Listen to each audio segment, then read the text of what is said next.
ರಾಜ್ಯ ಸರ್ಕಾರಿ ನೌಕರರಿಗೆ ವೇತನದ ಬಗ್ಗೆ ಒಂದು ಗುಡ್ ನ್ಯೂಸ್ ನೀಡಿದೆ ಸಿದ್ದರಾಮಯ್ಯ ಸರ್ಕಾರ. ಈಗಾಗಲೇ 7ನೇ ವೇತನ ಆಗಸ್ಟ್ನಿಂದಲೇ ಜಾರಿಗೆ ಬರುವಂತೆ ಆದೇಶ ಹೊರಡಿಸಿದ್ದು, ಇನ್ನೂ ಬಿಡುಗಡೆಗೆ ಮುಹೂರ್ತ ಕೂಡಿ ಬಂದಿಲ್ಲ. ಇದರಿಂದ ನೌಕರರು ತುಂಬಾ ನಿರಾಶೆ ಉಂಟಾಗಿದ್ದರು. ಈಗ ನೌಕರರ ಕೋಪ ಶಮನಗೊಳಿಸಲು ವೇತನದ ಬಗ್ಗೆ ಮತ್ತೊಂದು ಆದೇಶ ಹೊರಡಿಸಿದೆ. ಅದೇನೆಂದರೆ, ರಾಜ್ಯ ಸರ್ಕಾರಿ ಎಲ್ಲ ನೌಕರರಿಗೂ ತಿಂಗಳ ಕೊನೆಯ ದಿನ ವೇತನ ಪಾವತಿಸುವ ಬಗ್ಗೆ. ಹೌದು, ರಾಜ್ಯ ನೌಕರರ ಸಂಬಳ ವಿಳಂಬವಾಗುತ್ತಿದ್ದ ಹಿನ್ನೆಲೆಯಲ್ಲಿ ಒಂದೇ ಸಮಯದಲ್ಲಿ ತಿಂಗಳ ಕೊನೆಯ ದಿನ ವೇತನ ಪಾವತಿಸುವ ಬಗ್ಗೆ ಆದೇಶ ಹೊರಡಿಸಿದೆ ಮತ್ತು ಈ ಆದೇಶ ಮೊದಲು ಪ್ರಾಯೋಗಿಕವಾಗಿ ಖಜಾನೆ ಇಲಾಖೆಗೆ ಅನ್ವಯವಾಗುವಂತೆ ಆದೇಶ ಹೊರಡಿಸಲಾಗಿದೆ.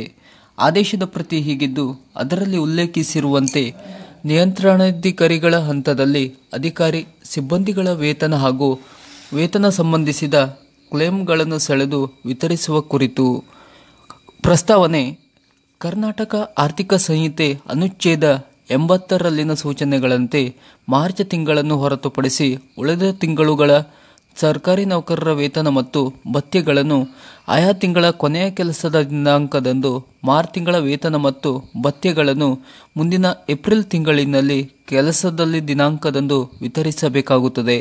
ಕೆಲವೊಂದು ಡಿಡಿಒರವರು ಕೆಲವೊಂದು ಕಾರಣಗಳಿಂದ ನಿಗದಿತ ದಿನಾಂಕದಂದು ವೇತನ ಮತ್ತು ಭತ್ಯೆಗಳನ್ನು ಸೆಳೆದು ವಿತರಿಸಲು ವಿಳಂಬವಾಗುತ್ತಿದ್ದು, ಇದರಿಂದ ಸರ್ಕಾರಿ ನೌಕರರು ನಿಗದಿತ ದಿನಾಂಕದಂದು ವೇತನ ಮತ್ತು ಭತ್ಯೆಗಳನ್ನು ಪಡೆಯಲು ಸಾಧ್ಯವಾಗದಿರುವುದು ಸರ್ಕಾರದ ಗಮನಕ್ಕೆ ಬಂದಿರುತ್ತದೆ. ನಿಗದಿತ ದಿನಾಂಕದಂದು ವೇತನ ಮತ್ತು ಭತ್ಯೆಗಳನ್ನು ಸೆಳೆಯದೇ ಇರುವುದರಿಂದ ಅನುದಾನದ ನಿರ್ವಹಣೆಯಲ್ಲಿ ವ್ಯತ್ಯಯವಾಗುತ್ತಿದೆ. ಹೆಚ್ಚಿನ ಬಜೆಟ್ ನಿಯಂತ್ರಣ ಮತ್ತು ಲೆಕ್ಕ ಸಮನ್ವಯ ದೃಷ್ಟಿಯಿಂದ ಹಾಗೂ ಬಿಲ್ಲುಗಳ ಪ್ರಮಾಣವನ್ನು ಕಡಿಮೆ ಮಾಡುವ ದೃಷ್ಟಿಯಿಂದ ಪ್ರಸ್ತುತ ಡಿಡಿಒರವರು ಅವರ ವ್ಯಾಪ್ತಿಯಲ್ಲಿನ ಸರ್ಕಾರಿ ಅಧಿಕಾರಿ ನೌಕರರ ವೇತನ ಮತ್ತು ಭತ್ಯೆಗಳನ್ನು ಸೆಳೆದು ವಿತರಿಸುವ ವ್ಯವಸ್ಥೆಯ ಬದಲು ಸಂಬಂಧಿಸಿದ ನಿಯಂತ್ರಣಾಧಿಕಾರಿಗಳು ತಮ್ಮ ವ್ಯಾಪ್ತಿಯಲ್ಲಿನ ಡಿಡಿಒರವರ ಹಾಗೂ ಅವರ ವ್ಯಾಪ್ತಿಯಲ್ಲಿನ ಅಧಿಕಾರಿ ಸಿಬ್ಬಂದಿಗಳ ವೇತನ ಮತ್ತು ಭತ್ಯೆಗಳನ್ನು ಸೆಳೆದು ವಿತರಿಸುವ ವ್ಯವಸ್ಥೆಯನ್ನು ಜಾರಿಗೆ ತರಲು ಸರ್ಕಾರ ಉದ್ದೇಶಿಸಿದೆ. ಪ್ರಾರಂಭದಲ್ಲಿ ಈ ವ್ಯವಸ್ಥೆಯನ್ನು ಖಜಾನೆ ಇಲಾಖೆಯಲ್ಲಿ ಪ್ರಾಯೋಗಿಕವಾಗಿ ಜಾರಿಗೆ ತಂದು ನಂತರ ಈ ವ್ಯವಸ್ಥೆಯನ್ನು ಇತರ ಎಲ್ಲ ಇಲಾಖೆಗಳಿಗೆ ವಿಸ್ತರಿಸಲು ಯೋಜಿಸುವ ಸಲುವಾಗಿ ಕೆಳಕಂಡಂತೆ ಆದೇಶಿಸಿದೆ. ಸರ್ಕಾರದ ಆದೇಶ ಸಂಖ್ಯೆ ಅಇ 31 TAR 2024 ಬೆಂಗಳೂರು.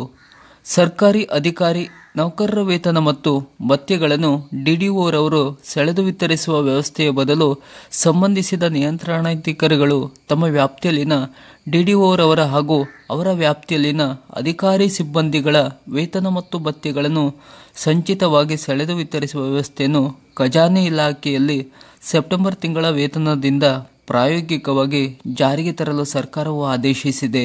ಕಾರ್ಯವಿಧಾನ ಮತ್ತು ಕರ್ತವ್ಯಗಳ ಪ್ರತಿ ಹೀಗಿವೆ.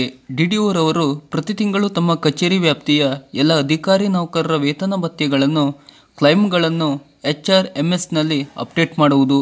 ಇದಕ್ಕೆ ಪೂರ್ವಭಾವಿಯಾಗಿ ಹಾಜರಾತಿ ಪರಿಶೀಲನೆ, ಸಾಮಾನ್ಯ ಆರ್ಥಿಕ ಅಧಿಕಾರದ ಪ್ರತ್ಯಯೋಜನೆಯಂತೆ ರಜೆ ಮಂಜೂರಾತಿ, ವೇತನ ಬಡ್ತಿ ಇತ್ಯಾದಿ ಮಂಜೂರಾತಿಗಳನ್ನು ಪೂರ್ಣಗೊಳಿಸುವುದು ಹಾಗೂ ವೇತನದಲ್ಲಿನ ಮಾಡಬೇಕಾದ ಕಡಿತಗಳನ್ನು ಅಪ್ಡೇಟ್ ಮಾಡುವುದು. ಬಿಲ್ಲಿಗೆ ಲಗತ್ತಿಸಬೇಕಾದ ಮಂಜೂರಾತಿ ಆದೇಶಗಳು, ದಾಖಲಿಸಬೇಕಾದ ಪ್ರಮಾಣ ಪತ್ರಗಳನ್ನು ಸೃಜಿಸಿ ಅಪ್ಲೋಡ್ ಮಾಡಬಹುದು. ಇದೇ ರೀತಿ ನಿಯಂತ್ರಣಾಧಿಕಾರಿಗಳು ತಮ್ಮ ಕಚೇರಿಗೆ ಸಂಬಂಧಿಸಿದಂತೆ ಡಿಡಿಒ ಪಾತ್ರದಲ್ಲಿ ತಮ್ಮ ವ್ಯಾಪ್ತಿಯ ಅಧಿಕಾರಿ ನೌಕರರ ವೇತನ ಭತ್ಯೆಗಳ ಕ್ಲೈಮ್ಗಳನ್ನು ಹಾಗೂ ಕಡಿತಗಳನ್ನು HRMSನಲ್ಲಿ ಅಪ್ಡೇಟ್ ಮಾಡುವುದು. ತಾಲೂಕಿನಿಂದ ಬಿಲ್ಲುಗಳನ್ನು ಗೊತ್ತುಪಡಿಸಿದ ದಿನಾಂಕದೊಳಗೆ ಜಿಲ್ಲೆಯ ಅಧಿಕಾರಿಗಳಿಗೆ ಸಲ್ಲಿಸಬೇಕು ಮತ್ತು ನಿಗದಿತ ದಿನಾಂಕದೊಳಗೆ ಜಿಲ್ಲಾಧಿಕಾರಿಯು ಅನುಮೋದನೆ ನೀಡಬೇಕು. ಲಾಗಿನ್ ಸ್ವಯಂಚಾಲಿತಗೊಳಿಸಬೇಕು ಮತ್ತು ವಿಳಂಬವು ಪುನರಾವರ್ತನೆಯಾಗಬಾರದು. ಇದಕ್ಕಾಗಿ ಪ್ರತಿ ತಿಂಗಳ 25ನೇ ದಿನಾಂಕವನ್ನು ನಿಗದಿತ ದಿನಾಂಕವೆಂದು ಪರಿಗಣಿಸುವುದು. ನಂತರದ ಅವಧಿಯಲ್ಲಿ ವೇತನ ಕಡಿತಗಳಲ್ಲಿ ಯಾವುದೇ ವ್ಯತ್ಯಾಸಗಳು ಕಂಡುಬಂದಲ್ಲಿ ಮುಂದಿನ ತಿಂಗಳಲ್ಲಿ ಹೊಂದಾಣಿಕೆ ಮಾಡುವುದು. ಡಿಡಿಒರವರು ಅಧಿಕಾರಿ ನೌಕರರ ವೇತನ ಭತ್ಯೆಗಳ ಕ್ಲೈಮ್ಗಳನ್ನು HRMSನಲ್ಲಿ ಅಪ್ಡೇಟ್ ಮಾಡಿದ ನಂತರ ನಿಯಂತ್ರಣಾಧಿಕಾರಿಗಳು ತಮ್ಮ ಕಚೇರಿಯ ಕ್ಲೈಮ್ಗಳನ್ನು ಸೇರಿದಂತೆ ವ್ಯಾಪ್ತಿಯಲ್ಲಿನ ಎಲ್ಲ ಡಿಡಿಒರವರು ಅಪ್ಡೇಟ್ ಮಾಡಿರುವ ಕ್ಲೈಮ್ಗಳಿಗೆ ಸಂಬಂಧಿಸಿದಂತೆ ಸಂಚಿತವಾಗಿ ಲೆಕ್ಕ ಶೀರ್ಷಿಕೆವಾರು ಕರಡು ಬಿಲ್ಲುಗಳನ್ನು ಸೃಜಿಸುವುದು. ಡಿಡಿಒರವರು ನಿಗದಿತ ದಿನಾಂಕದೊಳಗೆ ಕ್ಲೈಮ್ಗಳನ್ನು ಅಪ್ಡೇಟ್ ಮಾಡುವುದು ಕಡ್ಡಾಯವಾಗಿದೆ. ತಮ್ಮ ವ್ಯಾಪ್ತಿಯ ಎಲ್ಲ ಡಿಡಿಒರವರು ನಿಗದಿತ ದಿನಾಂಕದೊಳಗೆ ಡಾಟಾವನ್ನು ಅಪ್ಡೇಟ್ ಮಾಡುವುದು ಖಚಿತಪಡಿಸುವುದು ನಿಯಂತ್ರಣಾಧಿಕಾರಿಗಳ ಜವಾಬ್ದಾರಿಯಾಗಿರುತ್ತದೆ. ಒಂದು ವೇಳೆ ಯಾವುದೇ ಕಾರಣಕ್ಕೆ ಒಬ್ಬರು ಅಥವಾ ಇಬ್ಬರು ಡಿಡಿಒರವರು ಅಪ್ಡೇಟ್ ಮಾಡದಿರುವ ಸಂದರ್ಭದಲ್ಲಿ ನಿಯಂತ್ರಣಾಧಿಕಾರಿಗಳು ಅಪ್ಡೇಟ್ ಆಗಿರುವ ಕ್ಲೈಮ್ಗಳ ಸಂಬಂಧ ಬಿಲ್ಲನ್ನು ಸೆಳೆಯಲು ಕ್ರಮ ಕೈಗೊಳ್ಳುವುದು ಹಾಗೂ ಅಪ್ಡೇಟ್ ಮಾಡಲು ವಿಫಲವಾದ ಕಾರಣಗಳ ಕುರಿತು ತಿಳಿಸುವುದು. ಇದಕ್ಕೆ ಸಂಬಂಧಿಸಿದ ಇನ್ನೊಂದು ಆದೇಶದ ಪ್ರತಿ ಹೀಗಿವೆ. ತಾಲೂಕು ಮಟ್ಟದಿಂದ ಜಿಲ್ಲಾ ಮಟ್ಟಕ್ಕೆ ವೇತನ ವರ್ಗಾವಣೆ ಮಾಡುವ ಕುರಿತು HRMS ಅನ್ನು ಸಂಪರ್ಕಿಸಿ ಅವಶ್ಯವಿರುವ ಕಾರ್ಯವಿಧಾನವನ್ನು ಅಭಿವೃದ್ಧಿಗೊಳಿಸುವುದು. ಬಿಲ್ಗಳನ್ನು ತಾಲೂಕು ಅಧಿಕಾರಿಯಿಂದ ಜಿಲ್ಲಾ ಮಟ್ಟಕ್ಕೆ ಕಳುಹಿಸಿದಾಗ ಎಲ್ಲ ವೇತನ ಬಿಲ್ಲುಗಳನ್ನು ಕಳುಹಿಸಬೇಕು. ಯಾವುದೇ ಸಂಬಳವನ್ನು ಕೈಬಿಟ್ಟಲ್ಲಿ ಅಧಿಕಾರಿ ಡ್ರಾಪ್ ಡೌನ್ ಮೆನು ಮೂಲಕ ಸ್ಪಷ್ಟವಾದ ಸಮರ್ಥನೆ ನೀಡಬೇಕು. ಸಮರ್ಥನೆಯು ಸೂಕ್ತವೆಂದು ಕಂಡುಬಂದಲ್ಲಿ ಅದನ್ನು ಜಿಲ್ಲಾಧಿಕಾರಿಯು ಅನುಮೋದಿಸಬೇಕು. ಬಿಲ್ಗಳನ್ನು ತಾಲೂಕಿನಿಂದ ಗೊತ್ತುಪಡಿಸಿದ ದಿನಾಂಕದೊಳಗೆ ಸಲ್ಲಿಸಬೇಕು ಮತ್ತು ನಿಗದಿತ ದಿನಾಂಕದೊಳಗೆ ಜಿಲ್ಲಾಧಿಕಾರಿಗೆ ಅನುಮೋದನೆ ನೀಡಬೇಕು. ಲಾಗಿನ್ ಸ್ವಯಂಚಾಲಿತಗೊಳಿಸಬೇಕು ಮತ್ತು ವಿಳಂಬವು ಪುನರಾವರ್ತನೆಯಾಗದಂತೆ ನೋಡಿಕೊಳ್ಳಬೇಕು.